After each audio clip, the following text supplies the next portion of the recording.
Good afternoon, sir. Oh, whoa. Didn't you hear? What? They banned plastic bags.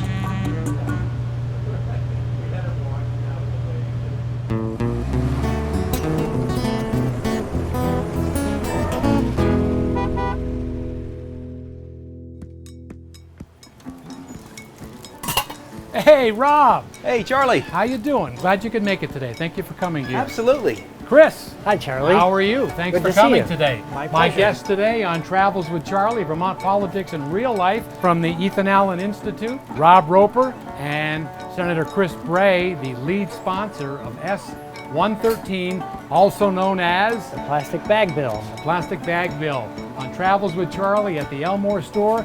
Guys, thanks for being here with me today. You each get a plastic straw. Why, thank Let's you. have a conversation. Let's go. The ban of plastic bags, now as I understand it, that won't be happening until a year from now, July 2020, correct? Right, July 2020. So a long And- phase-in. And it's single-use plastic bags. For instance, I'll still be able to have this as part of my lovely wardrobe. Well, that yes, you could still should wear be that, banned. that outfit. That winning outfit will be allowed still. This you know? will be allowed, unfortunately. So, Yeah, thank God you don't have to take that off, Charlie. yeah, well, that's a surprise. We'll save that for the end. Chris, if I could ask you, the lead sponsor in the Sure. bill, what was the impetus? What was it that pushed you to go there? Although plastics are convenient and they have a lot of good uses, they also are a solid waste and litter problem. And we're creating more and more plastics at a really astounding rate. Plastics are about 100 years old altogether, but in the last 15 years, we've created half of the plastic ever created. And of that, half of it is just plastic packaging. And then the other thing we're finding out is plastic has some downsides in terms of toxicity and health and recyclability. Yeah. Rob, you've been very critical of the bill right from the get-go. Could you explain some of the reasonings why you don't support the bill? Yeah, and it's not to deny the problem that Chris is addressing. I think, I've been doing green up days since I moved to Vermont 20 years ago. But our objection to the bill is that it really seems to me like it's government overreach. I mean, we're supposedly living in a free society where we're allowed to make our own decisions. If the citizens aren't allowed to make the choice between paper and plastic, I mean, what are we really free to choose? All of these options have downsides to them. Paper is killing trees, and they're agriculturally intensive, and they require heavy equipment to cut them down and chemicals to turn them into pulp. All of these things have environmental impacts. So those are downsides, and I think that people should be able to decide. My priority is global warming. So I want to pick the option that has the least CO2 output, which would be the plastic bag. You may say, I want to save a tree, so I'll choose the plastic bag or the cotton. These are choices people should be free to make. They call them single-use bags, but anyone that gets a single-use bag knows that you bring it home, you put trash in it. If you have a dog, you use it for your dog. You may use it as a can liner. So it really isn't single-use. Is it really helping out? That's the question. Sure. I think one thing people have misunderstood a little bit is that we're saying don't use plastic at all. What we're saying is don't use a single-use plastic bag or straw or stir. Use something that can be used multiple times. So for instance, stores will still be able to have plastic bags, but they're the heavier kinds of bags. With handles, you can often. But that's going to be an added cost to the consumer when they go to buy their groceries. Then they're going to be charged for that plastic bag. So Vermonters use about 332 million of them a year. There are a lot more of them in use than I think the average person would guess. And we already spend about $13.4 million paying for them. They're just built into the price of things we buy. Sure. So there's already money being spent in the system to help support whatever choices we have.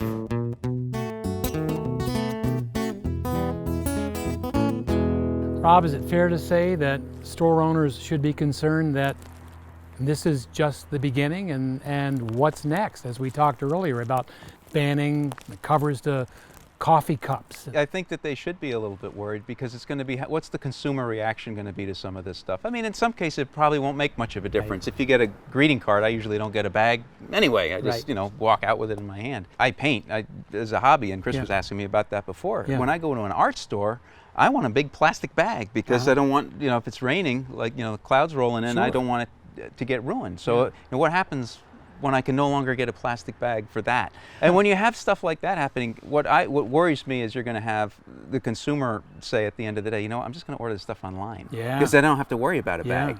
And then you get the unintended consequences if it comes in a huge cardboard box. No kidding. You get a toothbrush and the box is this big and it's got tons of plastic bubble wrap in it. Thank you, Amazon. And then again, you've got another unintended consequence.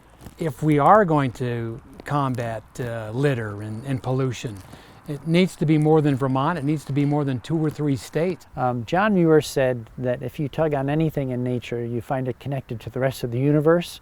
So we know that whatever we're doing in Vermont, is not the whole story. There's connections way beyond our state. I flinch a little when people say, oh, it's the plastic bag ban, because I've generally opposed bans on things, On our whiteboard in our committee room, it says start with yes. So the whole idea in my mind is to find things that we can agree to and, go that direction. One thing we haven't gone into is that plastic doesn't naturally degrade. There are not bugs out there decomposing it. So there could be. There could be, and we should come back to that. But what ends up happening is it breaks into smaller and smaller pieces. So 2 or 3 years ago, I learned the term microplastics. And then this past term, I learned the term nanoplastics. So there are plastics that are so under a submicroscopic scale. They're very light. They're in water. So I hate to say it, when you're drinking water, you're drinking very fine plastic particles. And it's probably blasphemy to say this, but they tested some Vermont beer. They find microplastics there. We need to cut that part. As a former home brewer, I agree. It's also floating in the air, so people ingest it, ends up in their lungs. We don't yet really know the full impact of exposing ourselves to all these kinds of plastics. I know one of the points we were talking off camera a moment ago about microbes that could eat plastic, and you think about that, and then Rob, you brought up the whole issue of it's sort of like a Jurassic plastic thing. It's like, what could go wrong? What could go wrong? Introduce some synthetic bacteria into the ecosystem. And I think it was Chris that mentioned, you come home and it's not termites, it's the microbes that ate the plastic siding off your house. Right. The steering wheel's gone. The dashboard's missing. You and I might agree on a ban on this one. One final question. This is something I don't do it in every interview, but many of the interviews I do, I ask my guests, if I give you a magic wand and you can wave it and get your wish, and it's not money or for this to go away, something related obviously to what we're talking about today. Wave that magic wand. What would you like to see, Chris? I'd love to see us figure out how to move to a zero waste society. Like nature is a perfect recycler. Everything goes around in cycles. Only man has had the ingenuity, I guess I might call it, so far to create things that are they're a dead end. They stop. They create waste, and then we're sort of stuck with them. Nature doesn't know what to do with them. Plastic is one of those examples. Rob, wave the wand. Wave the wand. Well, if it's what would I want? I would like everybody to be able to live up to their own potential. And I think we have the roots of that in our Constitution with life, liberty, and the pursuit of happiness. And sometimes I think, with all respect to our legislators, sometimes the best way to make that happen is to get out of the way rather than making decisions for people. Thanks, guys. Appreciate it. Thank you. Thank you. Well, it's all about... Special thanks today to Warren and Kathy Miller for letting us use their wonderful store here in Elmore, the Elmore store. It's an amazing store. You really need to go inside and check it out.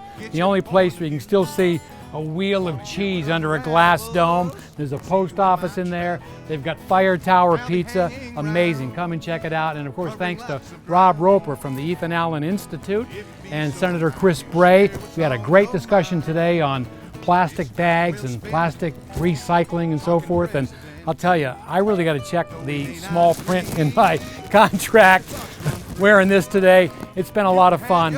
I'll see you in my travels. If you feel the burn, I'm on back road gravel.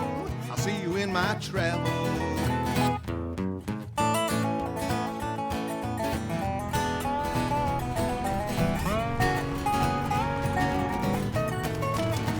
wanna get your read, legalizing weed.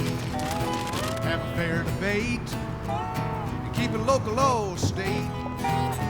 I'm no judge, don't bang a gavel, and I hold no grudge. I'll see you in my travels.